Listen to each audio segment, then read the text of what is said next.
Vishnupada Paramahansa Paribhrajakacharyosta Taraswati Shimad Abhaychanarvind Bhakti Vedanta Swami Srila Prabhupada Ki Grantaraj Srimad Bhagavatam Ki Gaur Premanande. All glories to the assembled devotees, all glories to the assembled devotees, all glories to the assembled devotees. Glories to Sri Sri Gurango Ranga Jai Sri Prabhupada.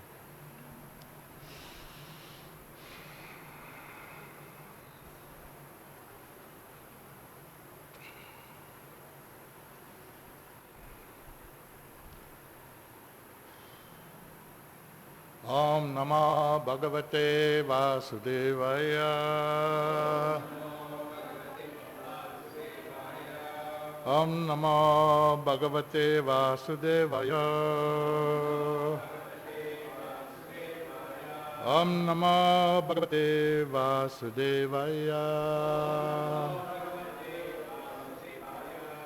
We're reading from the Srimad Bhagavatam, 10th canto, chapter 2, text 7 and 8.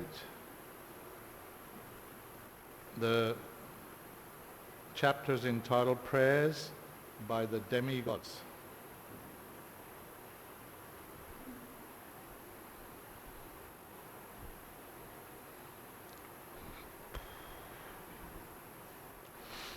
Devakya Jatare Gurvam Devakya Jatare Garbham Sheshakyam Dhama Mamakam Sheshakyam Dhama Mamakam Tat Sani Krishna Rohinya Tat Sani Krishna Rohinya Udhare Saniveshya Veshasya Udare Saniveshasya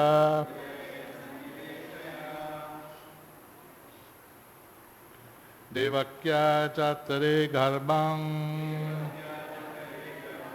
Sheshakyam Dhamma Mamakam Tatsani Krishna Rohinya Udare Sanivesaya Devakya Jatare Garbham Sheshakyam Dhamma Mamakam Tatsani Krishna Rohinya Udare Saniveshaya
Hare.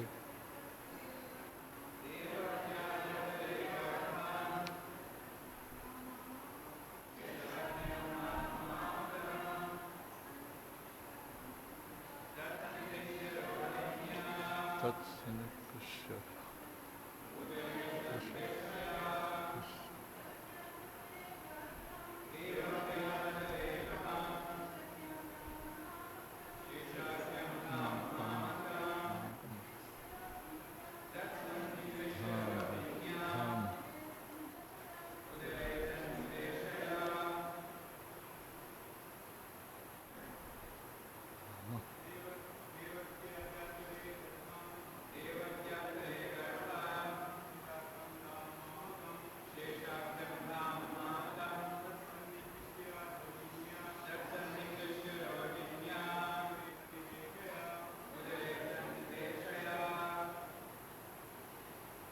Devakya of Devaki, Jatare, within the womb, Garbham, the embryo, Sesha Akyam, known as Sesha, the plenary expansion of Krishna.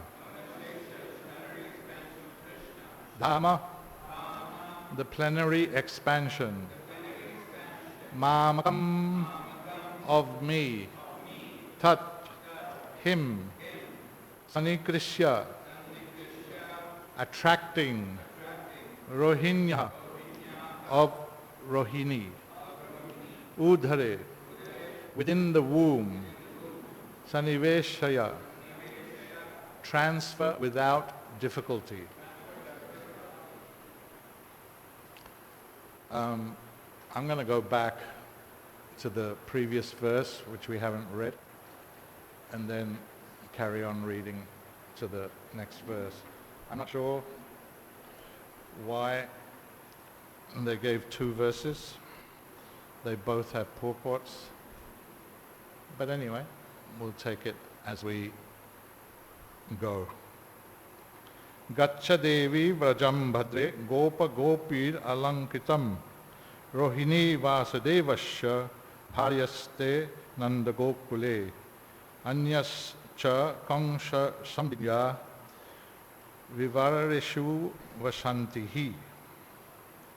Translation and purport by Srila Prabhupada. Or is this by the followers? Is Prabhupada? Up to the third chapter, right? Yeah, 13th chapter, okay. So, translation purport by Srila Prabhupada. The Lord ordered Yogamaya, O my potency, who are worshipable for the entire world, and whose nature is to bestow good fortune upon all living entities, go to Vraj, where there live many cowherd men and their wives. In that very beautiful land, where many cows reside, Rohini, the wife of Vasudeva, is living at the home of Nanda Maharaj.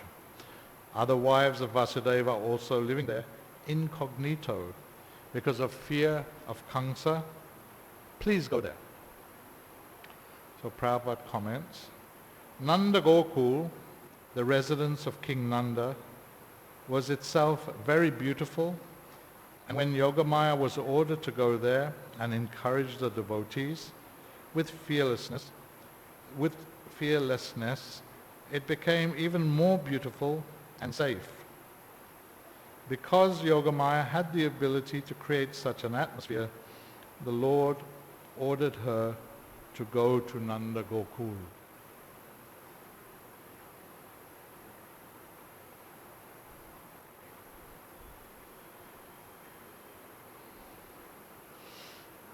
Yogamaya, Krishna's potency, she organizes everything in the spiritual world. By her potency, the residents of Vrindavan are able to interact with Krishna in the way that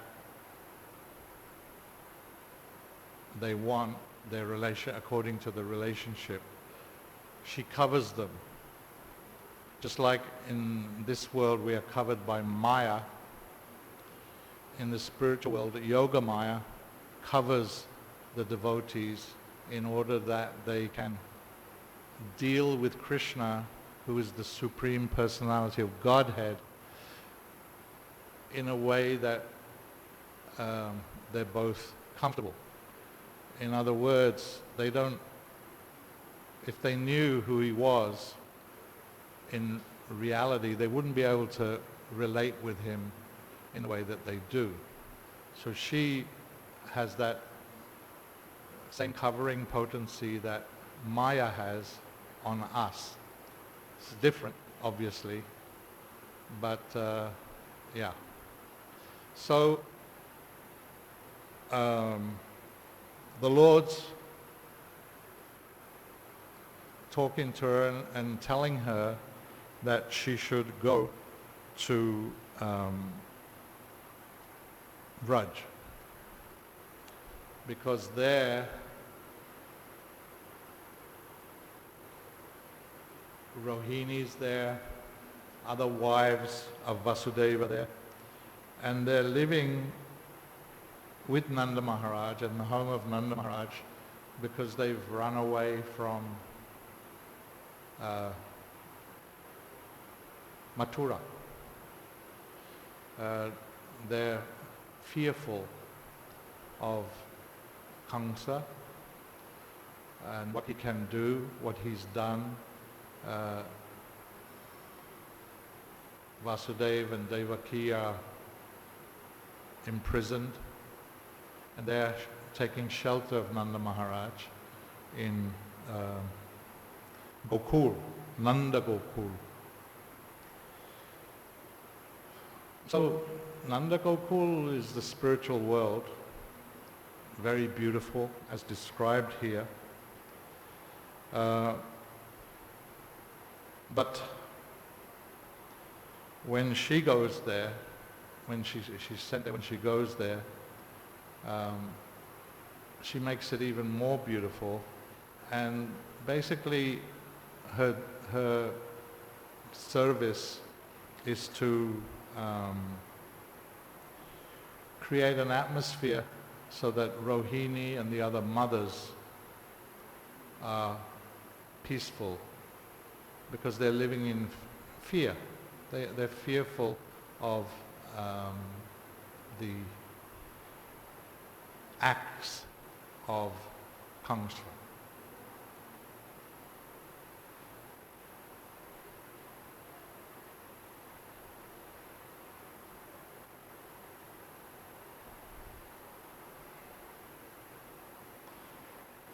The next verse,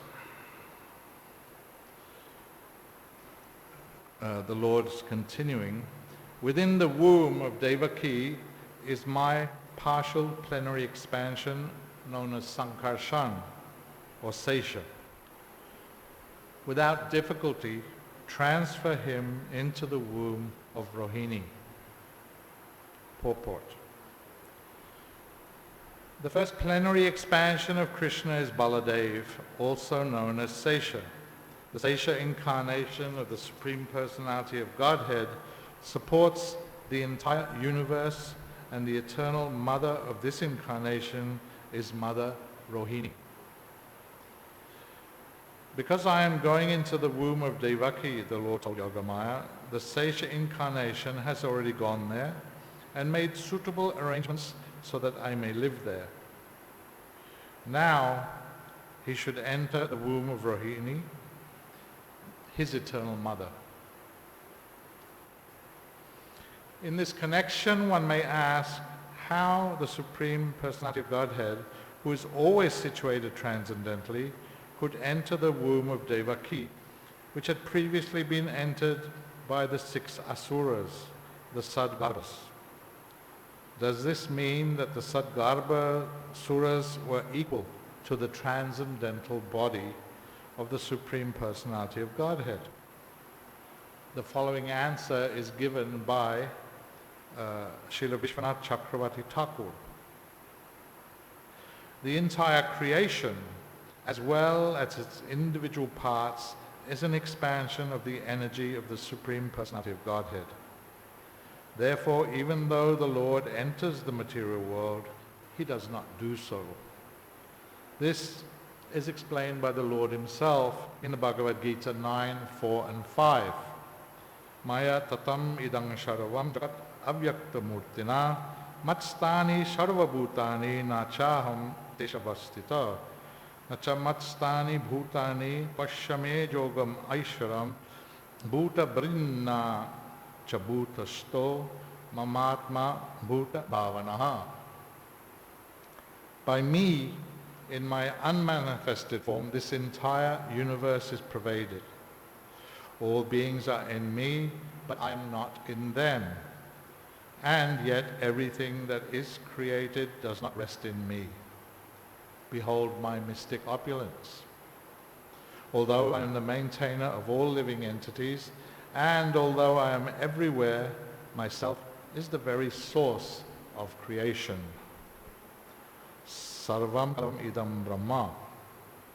Everything is an expansion of Brahman, the Supreme Personality of Godhead, yet everything is not the Supreme Godhead. And he is not everywhere. Everything rests upon him, and yet he does not rest upon him. This can be explained only through the Achinta Veda philosophy.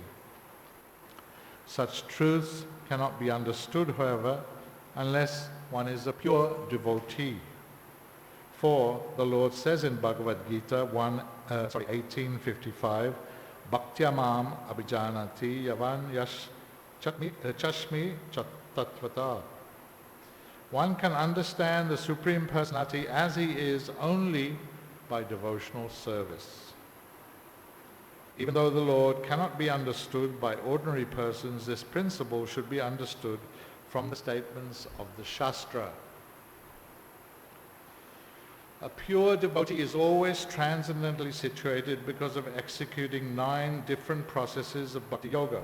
Shravanam, Kirtanam, Vishnu, Shmaranam, Padasevanam, Archanam, Vandanam Dasham, Shakyam Atmani Vedanam. Thus situated in devotional service, a devotee, although in the material world, is not in the material world. Yet a devotee always fears, because I am associated with the material world, there are so many contaminations affect me. Therefore, he is always alert in fear, which gradually diminishes his material association. Symbolically, Mother Devaki's constant fear of Kamsa was purifying her. A pure devotee should always fear material association, and in this way all the asuras of material association will be killed, as the Sadgarvasuras were killed by Kamsa. It is said that from the mind Marichi appears. In other words, Marichi is an incarnation of the mind. Marichi has 6 sons: Kama, Krodha, Lobha, Moha, Mada, Matsarya. Lust, anger, greed, illusion, madness, and envy. The Supreme Personality of Godhead appears in pure devotional service.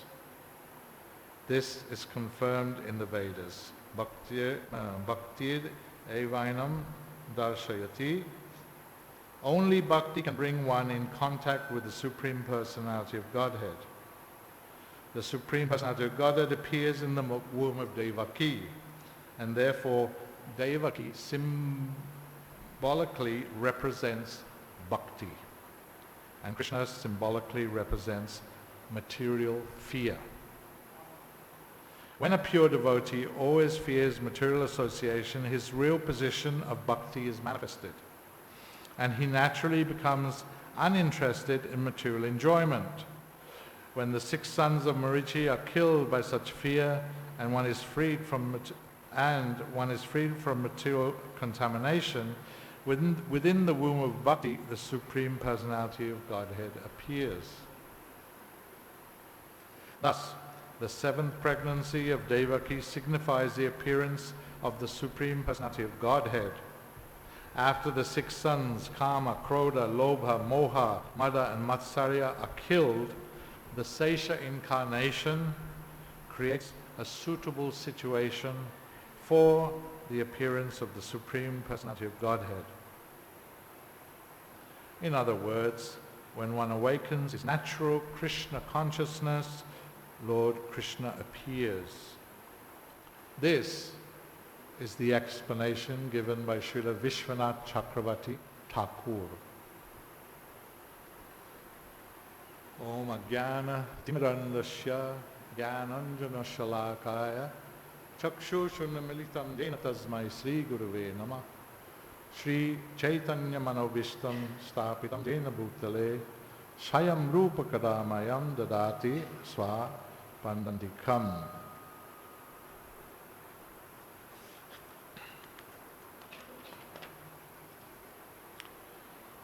Devakya Chatare Gharvam Sheshakyam Dama Mamakam Tatsani Krisya Rohinya Udhare Sanivishaya.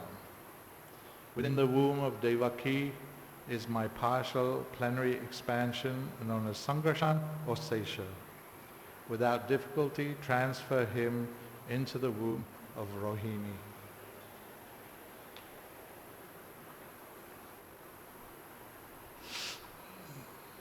Well, there's a lot to take in this particular verse. I mean, the whole thing is kind of astonishing, mystical. People don't, or people can't understand what's going on when they, or what to speak of people, we also have problems, I think. You know, there's this boy, and we've heard about him through the cantos of the Bhagavatam building up.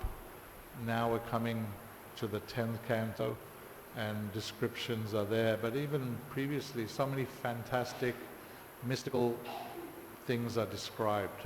How to understand? How are we supposed to understand that? We don't have any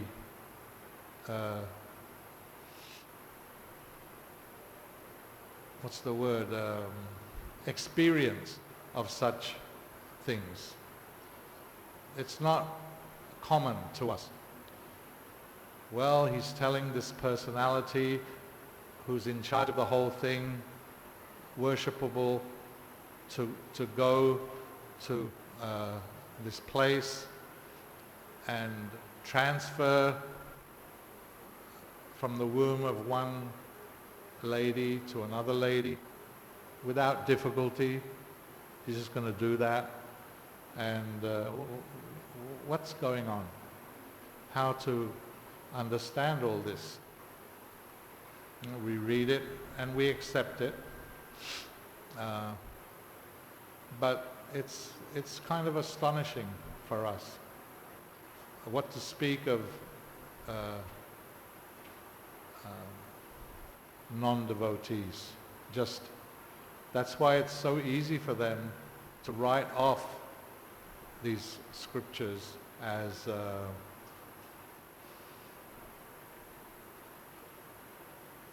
what do they say? They call them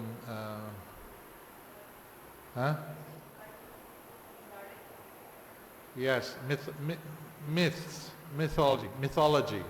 This is Indian mythology. It's myths. It's not real. That's their position, because they have no understanding. Krishna himself says there's no way that they can understand, because they're not devotees. You have to be a devotee to understand it.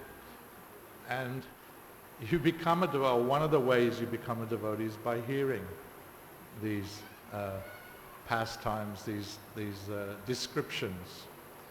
Ultimately, you have to understand the Lord and how his appearance and his disappearance. He says in Bhagavad Gita, that's the only way you're going to become free. Right? So this particular section is dealing with Krishna's birth. This is the precursor to Krishna's birth.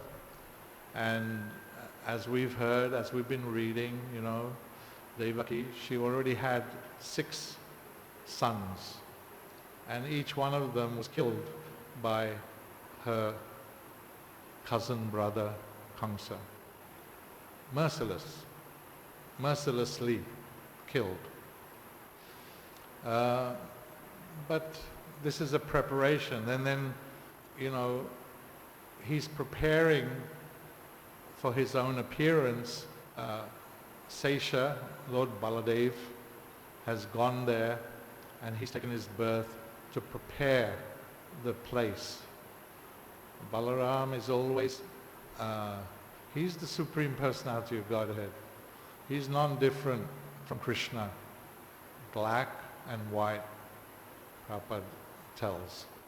But he's always serving the Lord, making preparations, holding up the whole universes. He's,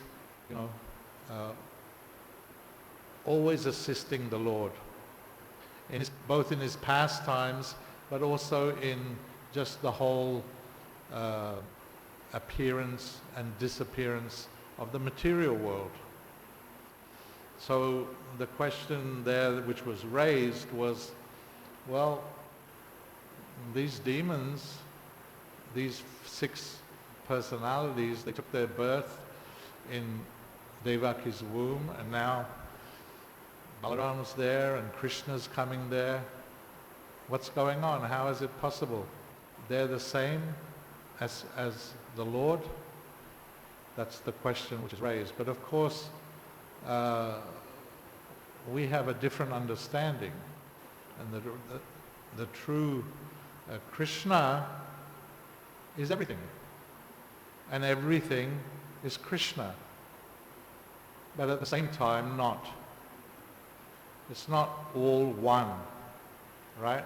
So Krishna says that,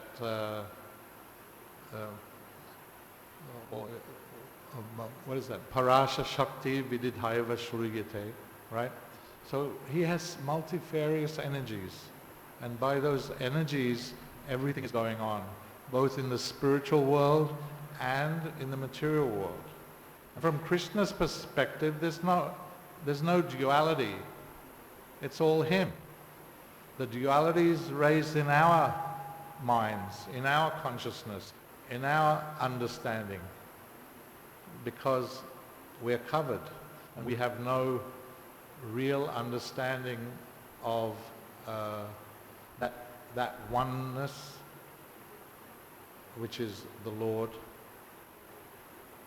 But one step is that we say we understand that oneness, and then we think we're him. We think, yes, it is all one, and I'm part of that one, and I'm everything. But that's also misunderstanding. So it's achinta veda veda. Achinta veda veda. That it's simultaneously one and different. And this is a very, very important point, which devotees kind of accept and understand. But it's very important that we really understand the difference.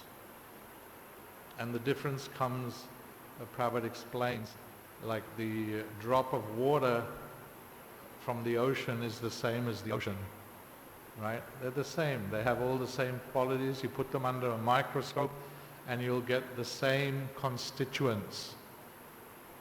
However, the ocean is vast and unlimited, and the drop of water can be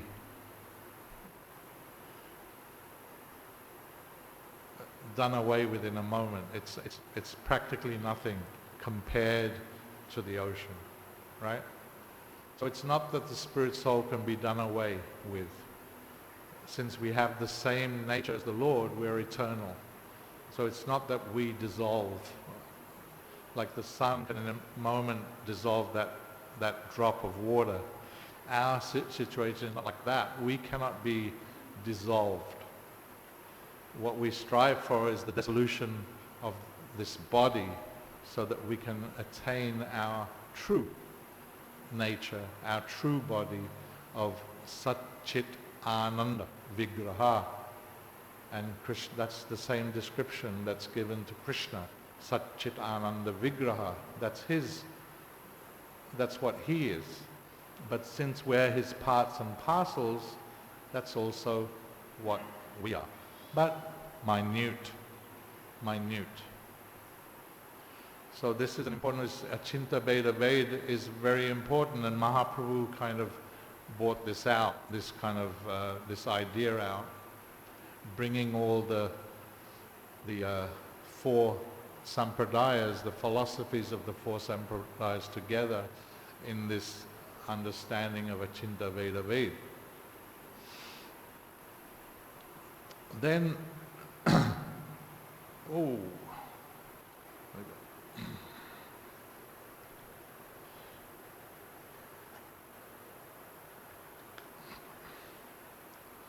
so, yeah, so these kind of understandings, this deep understanding is only possible for devotees, because, again, it's only by that, we say devotees. Devotees means devotional service, right? They're not separate. You can't say devotee without devotional service, right? I'm a devotee. Well, you're a devotee because why? You're devoted to Krishna, you're executing devotional service. Without execution of devotional service, no question of being a devotee, right? So, 9 processes are there, devotional processes, and by engaging in those processes, we become purified. We become devotees. And Krishna says, ordinary persons can understand him, but you can mentally, conceptually, you can understand by reading the scriptures, right? You can understand the concepts on an intellectual level, but more than that is needed. More than that is needed. And the more the sevaya that Krishna talks about, pariprasnena sevaya, that service is required in order for that intellectual understanding to become realized understanding. Realization comes through devotional service, not through intellectual understanding. So that's how important it is. Without devotional service, we cannot make any progress. And it's practically all-encompassing, done in relationship to the Lord. Shravanam, Kirtanam, Vishnu Smaranam, Achanam, Mandanam, what is it? Dashyam, Shakyam, did I miss one? Atmani Vedanam, Pada Sevanam, right? It's all encompassing. You can easily do any of these things in the association of devotees, in the system that the acharyas have set up and which Prabhupada brought to us. You just have to follow the program. You don't have to, it's not rocket science, they say. It's not rocket science. Just do it. Engage in that way. Of course, some of us are more kind of gross. And so we also need to dig the field, or, do things with our bodies. But as long as those things are in the service of the Lord and His mission, it's service. Pada Sevanam is practical, and it doesn't necessarily just mean massaging the Lord's feet, but when you engage in the mission of the Krishna consciousness movement, which is it's the mission which Prabhupada gave us, but it's the Lord's mission. It's Chaitanya Mahaprabhu's mission. He's the Supreme Personality of Godhead. That's also part of Sevanam. That's, in my understanding, counted. So when you're doing practical work for pushing on the mission of the Krishna conscious movement, that's also full devotional service. And by that service, within the heart, the knowledge is manifest, self-realization comes from those processes. Now I have to admit that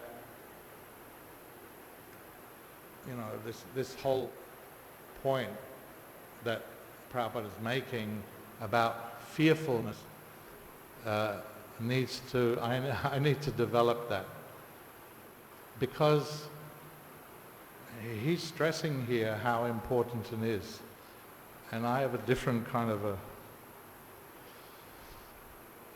mood. I'm a aspiring devotee. I'm doing it. I've got nothing to worry about. I've got no fear.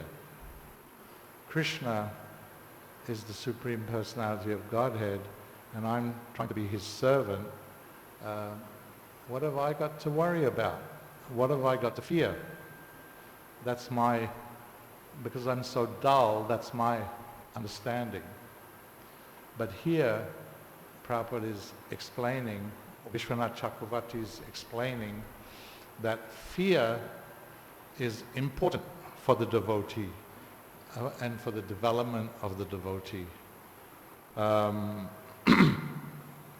devotee should always fear material association, and in this way all the asuras of material association will be killed as the Sadgarbhasuras were killed by Kamsa. Right? So, how do you develop that fear? Where's that fear coming from? Or where should it come from? You have all these lust, anger, greed, illusion, madness, envy, and we have all those qualities. It's not that we don't, we have those qualities, and we're trying to maybe not actively, but by association of devotees and by engaging in a sadhana process, we're hopeful that they're going to dissipate, right? And that kind of promise is there in the scriptures, that by engaging in the process of sadhana bhakti, these kind of things will dissipate. And so that's one angle, right? They dissipate means they're killed, and then Krishna can enter into that place. But here it's very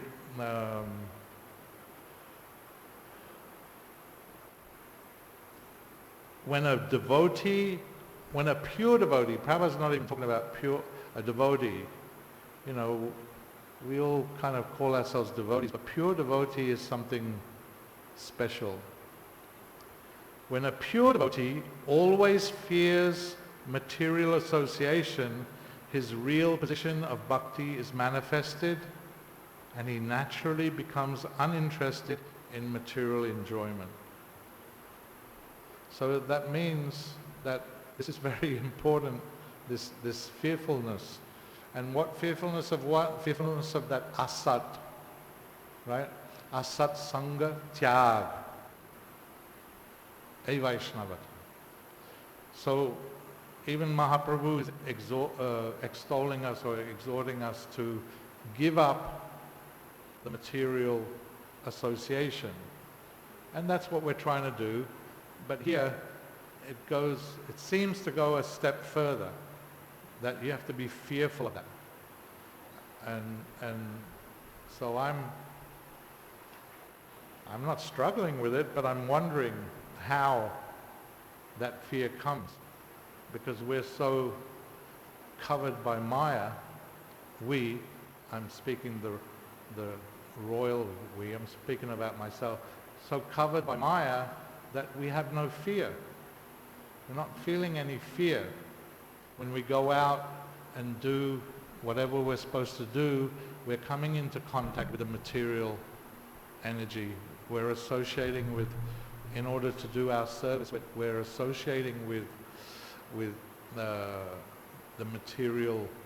materially minded persons, material energy, etc., etc. And we don't feel any fear. But we do feel the protection of Prabhupada and therefore the Lord.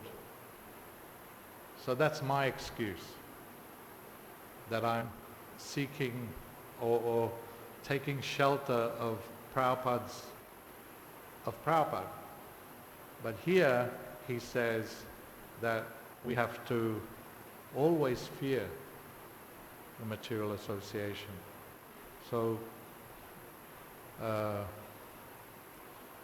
six sons are likened to those six Kama, Krodha, Lobha, Moha, Mada, Matsarya. They've been killed by Kamsa, who's also a demon, right? They're demons. He killed them thinking that they were going to kill him, but they were killed within. Then Bhakti appears, and Devaki is likened to, he says that symbolically, she is Bhakti. She represents Bhakti.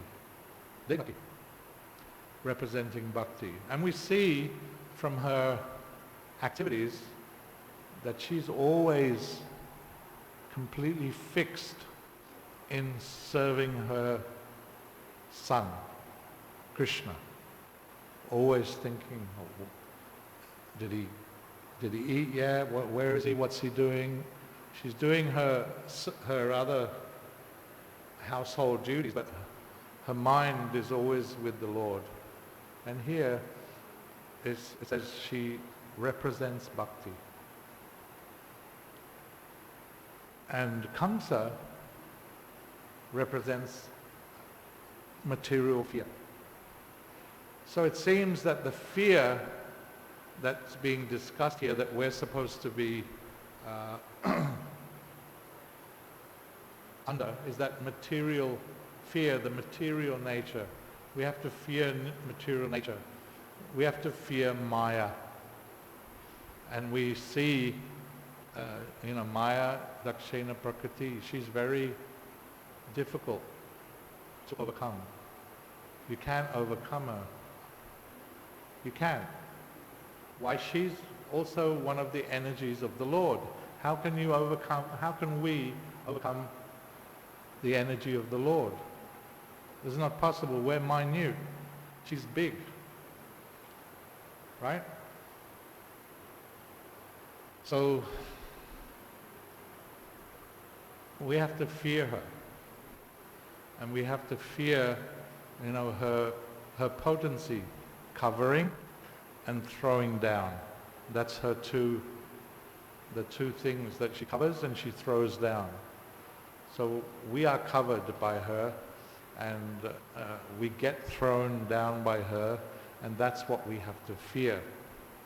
And that's why it's very important for us to, even if we don't externally fear, we don't feel that fear, if we take shelter of the devotees of the Lord, then we can be fearless. We can be fearless because we're taking that shelter because of the fear of Maya, because of the fear of the material nature, because of the fear of associating with asat, that asat sangha. That's why we take sat sangha, and we keep ourselves in sat sangha. So ultimately we can understand that the fear is there, even if we don't acknowledge it. If we don't acknowledge it, it's still there. Otherwise, why are we here? Why are we taking shelter? Why are we, the materialists would say, hiding from reality? We're not hiding from reality, we're seeking reality. We're seeking Sat Sangha. We're seeking the association of the Supreme Personality of Godhead, Krishna. I'm sure there's a lot more that could be said in relation to this verse, and especially the purport. But are there any questions or comments from you all? Because we are running out of time. Hare Krishna.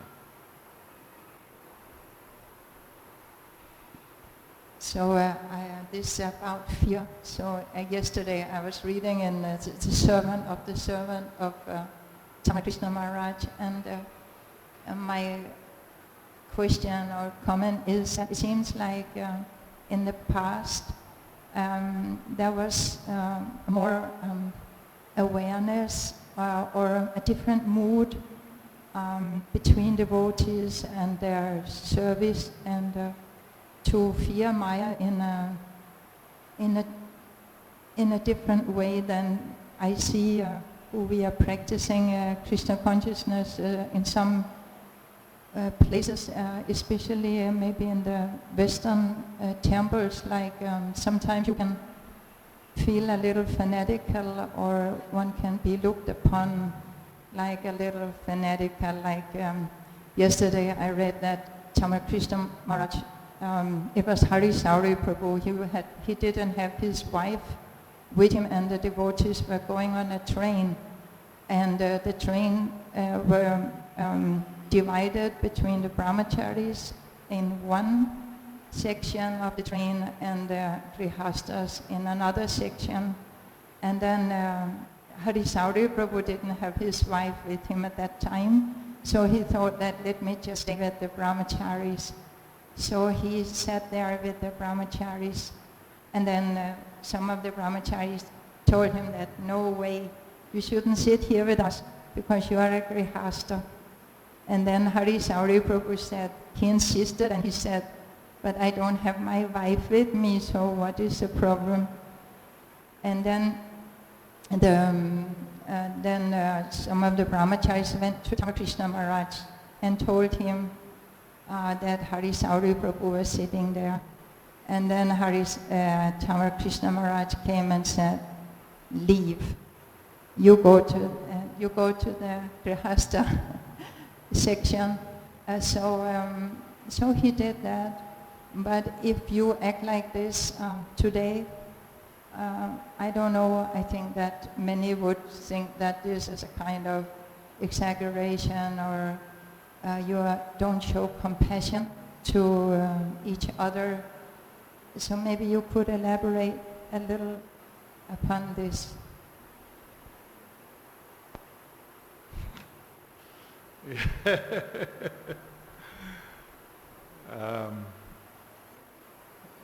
Yes. One could look at it the other way also. One could say that nowadays it's too free and easy, and the other way was better. I'm not saying that. I said one could say it. Devotees individually and as a group go through different phases. Fanaticism or complete liberalism, it's going on. So I imagine, I don't know the particular time, but there was a time when there was a group of devotees They were known as the Radha Damodar Party, led by Tamal Krishna Maharaj and Vishnujan Swami. And they were very like an army, you could say, a troop, like a regiment of soldiers who were very fixed on distributing books, and they were not interested in anything else, any other kind of things. And even when they went to temples and visited temples, they would try to scoop up anyone who was a brahmachari and could join the regiment. So that was a time in history, and eventually it had to be corrected by Srila Prabhupada himself. Many temple presidents got upset and they approached Prabhupada, and so some adjustments were made. So my point is that there's always ups and downs, and you'll get the whole spectrum of behavior. So even now, you say that's very liberal, but you'll find fanatic behavior. And generally it's a protectionist thing. That's my understanding anyway. We try to protect ourselves by becoming really fanatic and very rigid in our approach. And that's basically what was happening there. Hari Suri might have been a grihastha, but Prabhupada said some of his grihasthas were sannyasis because they were completely fixed mind, body and soul in the mission of the Lord, in his mission. And that's the definition of a sannyasi, is mind, body and soul given and offered at the feet of the Lord. That's sannyas. So many of his grihastha disciples were sannyasis. He said that. So you have the reality, and then you have the individual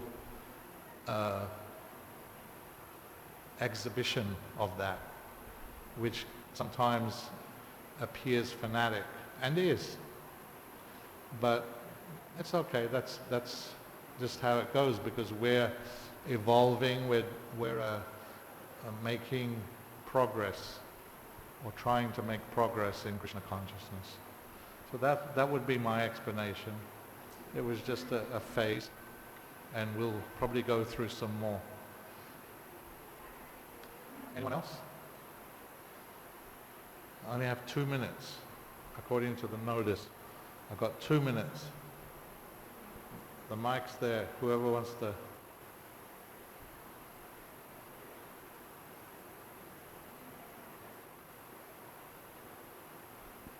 Hare Krishna, Prabhu. You talked about the first 6 sons of Devaki. They represent Kama, Krodha, Lobha, Madhamas. Could you please elaborate, Prabhu? How do you mean? Elaborate on what? This is the explanation of the Vishwanath Chakravarti Thakur. He's giving the like a symbol, the symbols. They were Garbha Asuras. So symbolizing those 6, they could symbolize those 6, and when they were killed, after killing those 6 Kama, Krodha, those 6 aspects, then Krishna can come. So for us, how do we take it? We have to remove what he's saying, the Acharya is saying, we have to remove those 6 from our hearts. Then Krishna can come. Then we can become Krishna conscious. That's the idea. That's the explanation. Okay? Thank you. All glory to Srila Prabhupada. Hare Krishna.